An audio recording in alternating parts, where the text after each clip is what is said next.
इसी बीच बड़ी खबर का रुख करते हैं। नॉर्वे और भारत में बिजनेस और रिसर्च समिट में शामिल हो रहे हैं प्रधानमंत्री मोदी।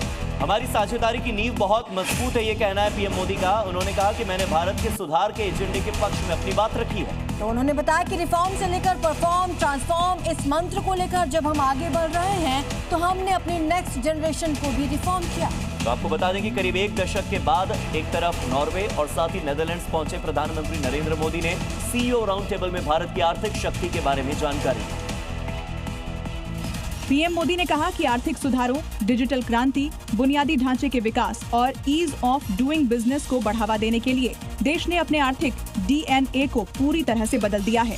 साथ ही पीएम ने नॉर्वे में भारत को ग्लोबल मैन्युफैक्चरिंग और निवेश हब बनाने का बड़ा विजन पेश किया।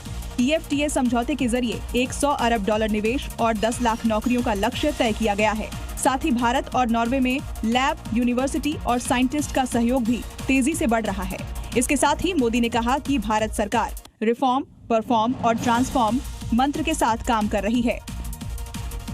हम नॉर्वे से इटली जाएंगे प्रधानमंत्री नरेंद्र मोदी और आज इटली पहुंचेंगे पीएम मोदी।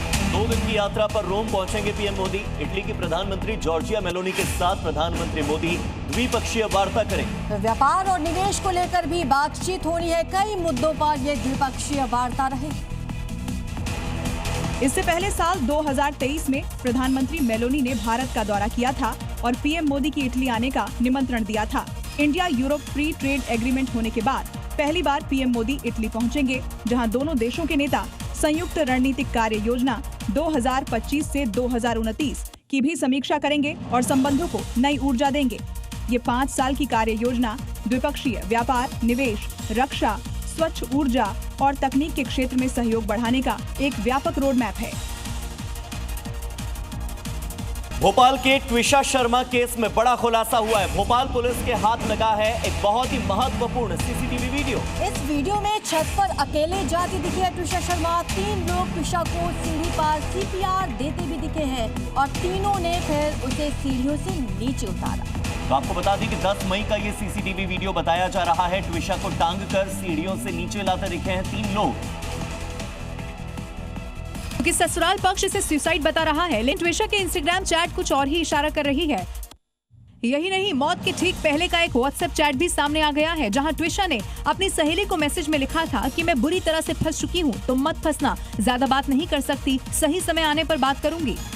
आज ट्विशा की मौत को 7 दिन हो चुके हैं, लेकिन एक बेबस परिवार अपनी बेटी की लाश को भोपाल एम्स के शवगृह में छोड़ सड़कों पर न्याय की लड़ाई लड़ने को मजबूर है। उम्मीद है कि किसी के अंदर तो जमीर होगा जो उठ करके सामने आएगा, बोलेगा हाँ हम हैं तुम्हारे। इधर भोपाल की ट्विशा शर्मा केस की गूंज अभी थमी भी नहीं थी कि ग्रेटर नोएडा से एक और दर्दनाक मामला सामने आया। शादी के सिर्फ 14 महीनों के बाद एक बेटी की संदिग्ध मौत हुई। पूरे इलाके को इस मौत ने झंझोर कर रख दिया। परिवार ने ससुराल पक्ष पर दहेज प्रताड़ना और हत्या के गंभीर आरोप लगाए। क्योंकि दहेज के लालच की भेंट एक और बेटी चढ़ गई। ग्रेटर नोएडा के जलपुरा की रहने वाली दीपिका नागर की मौत ने पूरे परिवार को झकझोर कर रख दिया। दीपिका के पिता का कहना है कि उन्होंने अपनी हैसियत से बढ़कर शादी की थी, लेकिन कुछ समय के बाद ही ससुराल पक्ष ने और दहेज की मांग शुरू कर दी।